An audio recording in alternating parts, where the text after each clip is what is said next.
You're always gonna be the one. You only ever did it just once.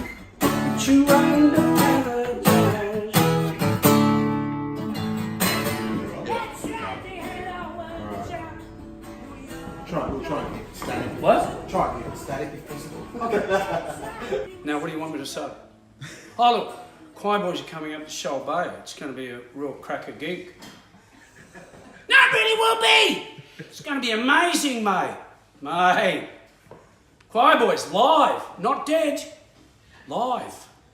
Still. And obviously, you guys are no strangers to Newcastle gig culture. Can you any favourite standout memories for the Choirboys playing in Newey? Well, what was it? Is the Palace or the Palais? Palais. We did that with Screaming Jets like all those years ago. And that was like fantastic. But look, the greatest memory of Newcastle is when you never had good food up here. There was only one form of food, and that was a hamburger and chips, right?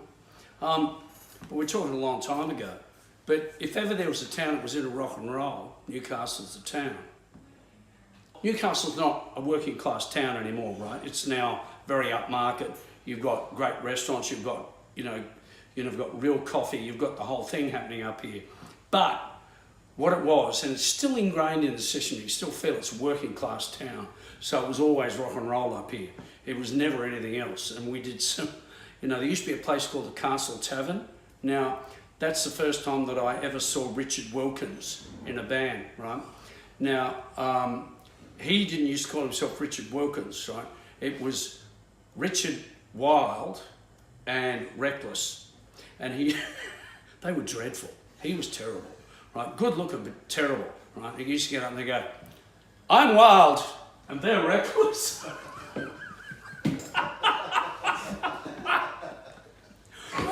Newcastle! I keep reminding him about that too. Remember when he used to say, wild and reckless? Shut up. He goes, shut up. Okay, well, you said it, not me. Look, I always look forward to playing Run to Paradise, and primarily because what it's become, and I know a lot of people, like James Rain for one, he goes, he gets really, upset about playing certain songs, but I just go, well, that's something that Australia's embraced, has become part of the culture, so I'm really proud of that. So when ever since it was a hit and all the way through, the last 33 years since it first came out, it's always been the same response. People love it, so I really embrace that one. And does it feel like 30 odd years? Yes. Feels like 2,000 years. I was young and beautiful. And I remember I used to wake up in the morning, have a stiffy. Oh, can I say that? You can edit that. And I was like so vibrant, and women, girls, men, dogs, cats, turkeys, all wanted to make love to me. Oh, it was so beautiful being young. Actually, it really does seem like everything was in black and white then.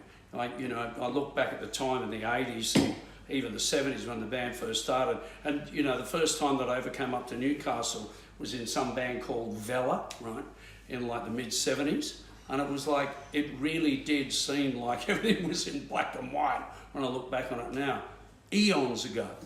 And we're looking forward to a Technicolor Choirboys performance at Shoal Bay. That's for sure. Well, yeah, I'm looking forward to it, and like, I think it's going to rock. It's going to be the greatest. It's going to be much better than Screaming Jets, right? Much better than Screaming Jets, right? And what was the other Newcastle band that was very successful? Silver Spoon. I remember them when they were innocent criminals. Yes, I suggested a name change. Anyway. That's right, they had our words out. We were young and blind, we never do wrong. That's right, they were so surprised. You opened their eyes up, opened their eyes up. You do what anyone, you do what anyone. And tell me, this is paradise. Paradise.